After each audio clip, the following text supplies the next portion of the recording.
మీ ఇంటికంతా ఫోన్లు కూడా చేస్తూ ఉన్నారు. మీ అందరికీ కూడా IVRS ద్వారా ఫోన్లు కూడా చేసి మీ భూములన్నీ జగన్ లాక్కుంటాడు అని చెప్పి ప్రచారం చేస్తూ ఉన్నాడు. నేను అడుగుతా ఉన్నా, ఇంత దిక్కుబాలిన రాజకీయాలు చేస్తూ ఉన్న ఈ చంద్రబాబు, నువ్వు అసలు మనిషివేనా అని అడుగుతా ఉన్నాడు మీ బిడ్డ. ఈ సందర్భంగా మీ జగన్, మీ బిడ్డ భూములు ఇచ్చేవాడే కానీ భూములు లాక్కునేవాడు కాదు మీ బిడ్డ. అసలు చంద్రబాబు నాయుడు అడుగుతా ఉన్నా, అయ్యా అసలు నీకు ల్యాండ్ టైటిలింగ్ యాక్ట్ అంటే ఏమిటో తెలుసా చంద్రబాబు అని అడుగుతా ఉన్నా. అసలు ల్యాండ్ టైటిలింగ్ యాక్ట్ అంటేనే దాని అర్థం ఏమిటి అని అంటే, భూముల మీద సంపూర్ణ హక్కులు రైతన్నలకు ఎల్లవేళలా ఉండేట్టుగా ఒక యాక్ట్ చేయడమే, దాన్నే ల్యాండ్ టైటిలింగ్ యాక్ట్ అంటారు చంద్రబాబు. ఫస్ట్ అది తెలుసుకో అని అడుగుతా ఉన్నా. ఇవాళ ఇదే పెద్ద మనిషి చంద్రబాబు నాయుడు గారు చేస్తూ ఉన్న తప్పుడు ప్రచారాలకు ప్రతి ఒక్కరికి తెలిసి ఉండాలి. కాబట్టి ఈరోజు మీ అందరితో కూడా ఒక 2 నిమిషాలు దాని గురించి చెబుతా. ఈ ల్యాండ్ టైటిలింగ్ యాక్ట్ అన్నది రాబోయే రోజుల్లో ఒక పెద్ద సంస్కరణ అవుతుంది. ఎందుకంటే ఈరోజు ఏ భూమి ఎక్కడ కొనాలనుకున్నా కూడా ఆ భూములన్నిటిలో కూడా ఈరోజు వివాదాలు ఉన్నాయి. ఆ భూముల్లో ఎక్స్టెంట్ అన్న తక్కువ ఉంటుంది, సబ్ డివిజన్ అన్నా జరగకపోయి ఉంటుంది, సర్వేలన్నా జరగకపోయి ఉంటాయి, రికార్డులన్నీ అప్డేట్ కాకపోయి ఉంటాయి. వీటి అన్నిటి వల్ల భూ వివాదాలు పెరిగి ఇవాళ రైతన్నలు, ప్రజలు అందరూ కూడా కోర్టుల చుట్టూ తిరిగే కార్యక్రమం, అధికారుల చుట్టూ తిరిగే కార్యక్రమం జరుగుతూ ఉంది.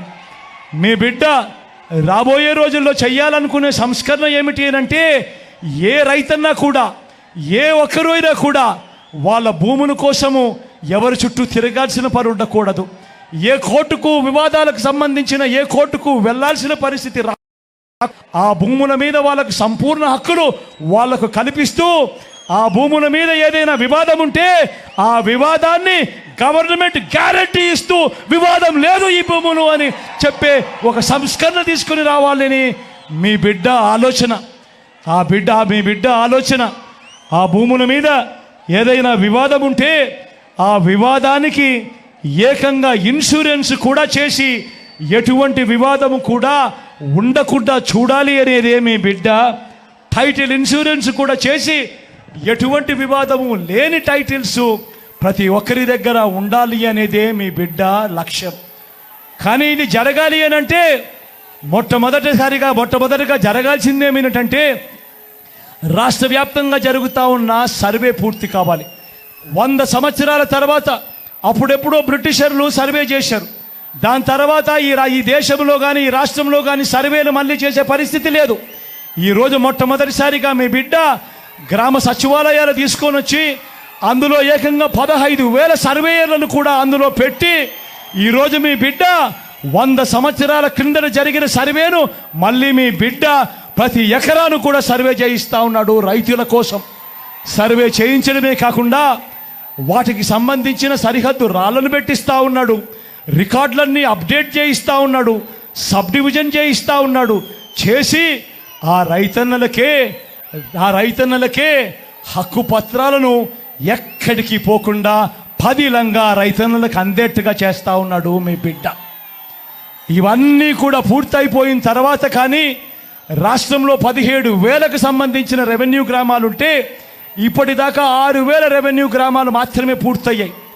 రాబోయే 1.5-2 సంవత్సరాలలో పూర్తిగా 17,000 గ్రామాల సర్వే కూడా పూర్తయిపోతుంది.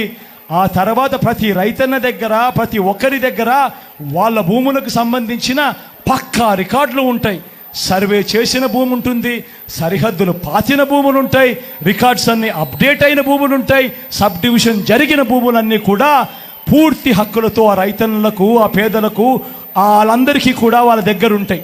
అటువంటి పరిస్థితిలో ఆ పరిస్థితి వచ్చిన తర్వాత ఈ ల్యాండ్ టైటిలింగ్ యాక్ట్ తీసుకొని వచ్చి ఏ స్థాయిలోకి తీసుకొని పోతామోనంటే, ఆ భూములకన్నిటికీ వివాదాలు ఏదైనా వస్తే ప్రభుత్వం గ్యారంటీ అని చెప్పే పరిస్థితిలోకి తోడుగా ఉండే కార్యక్రమమే ఈ ల్యాండ్ టైటిలింగ్ యాక్ట్ అన్నది.